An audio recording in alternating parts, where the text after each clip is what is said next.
Huko Amerika uliwahi kutokea mwanamke ambaye alikuwa anaiba maiti na kisha anakimbia na maiti hiyo sehemu isiyojulikana, na akifika huko anaivua sanda na kisha anafanya nayo mapenzi, na baada ya hapo anaondoka zake.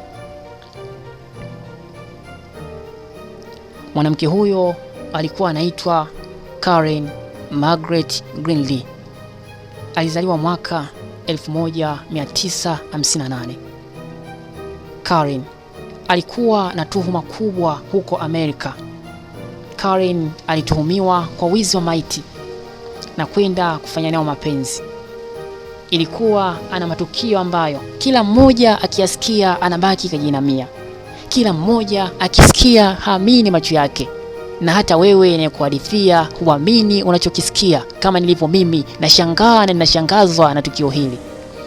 Lakini wataalamu walifanya tafiti na kusema kwamba mwanamke huyu anasumbuliwa na ugonjwa utambulikao kama necrophilia, hali ya kutamani kufanya mapenzi na maiti. Siku moja baba yake akiwa anaelezea maisha ya mwanaye, akidai kwamba mwanaye alikuwa akitumika kimapenzi toka akiwa mdogo. Mwanaye amefanyiwa unyanyasaji wa kijinsia toka akiwa mdogo.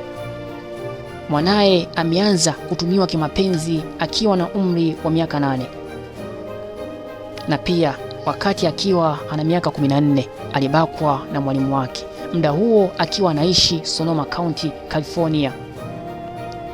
Baada ya hapo Karen na familia yake waliondoka kwenda mpaka Colfax huko California, na huko ndipo Karen alipomaliza high school. Karen aliendelea kukua mpaka akawa binti ambaye kuwa anajitambua. Kisha baada ya hapo alipata mume na akaolewa, lakini mwisho wa siku alitengana na mume wake baada ya kukamatwa kutokana na kesi mbalimbali. Baada ya kukamatwa kwake alianza kufanya kazi kama desk clerk, receptionist at motel in a state in the southwestern United States. Lakini alikuwa ameajiriwa kipindi hicho, ingawa alikuwa katika tuhuma zake ambazo zilikuwa zikimkabili. Pia Karen alifanya kazi kama apprentice embalmer at the Memorial Lawn Mortuary in Sacramento, California. Na muda ulivyozidi kwenda mpaka ikafikia Disemba 17 mwaka 1979, ndo hapo Karen alifanya tukio ambalo huwezi ukaamini macho yako, huwezi ukaamini kile ambacho kwamba unakisikia.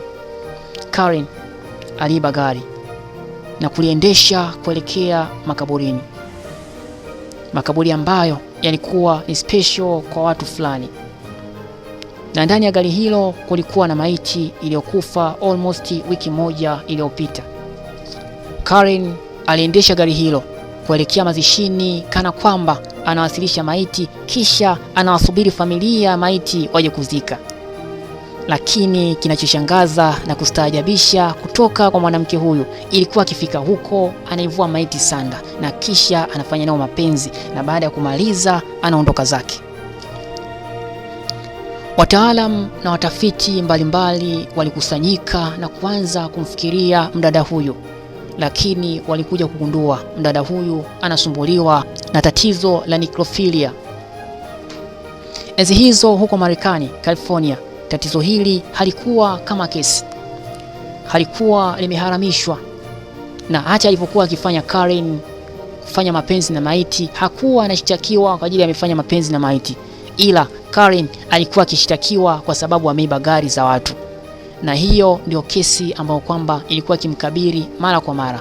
Alikuwa akiiba gari kisha anapakia mzoga na kuondoka sehemu za mbali, na akifika huko anauvua sanda kisha anafanya nao mapenzi, akimaliza anaondoka zake.